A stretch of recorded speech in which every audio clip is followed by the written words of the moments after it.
mak ayah beli buku latihan untuk anak-anak, bagus tu. Mereka support pembelajaran anak di rumah. Anak lebih cepat faham dan mudah terima apa yang cikgu ajar. Apakah buku latihan itu support pembelajaran? Bagi saya tak semestinya. Kalau dia hanya untuk latih tubi, tidak. Kalau buku latihan, buku ulang kaji itu hanya menghidangkan soalan-soalan dan jawapannya, dia tidak membantu. Tidak membantu murid kepada menguasai pembelajaran.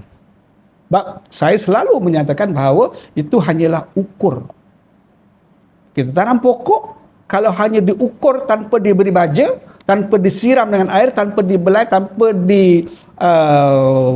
diracun serangga, perosak dan sebagainya, pokok itu tidak akan tumbuh dengan baik dan menghasilkan buah yang baik.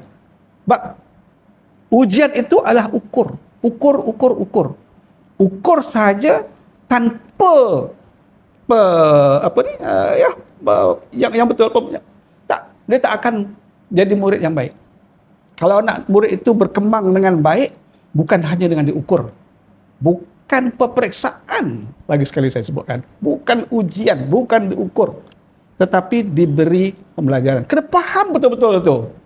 Kalau diingat dengan bagi soalan banyak-banyak itu, dia akan lebih faham, dia akan lebih berkembang dengan baik.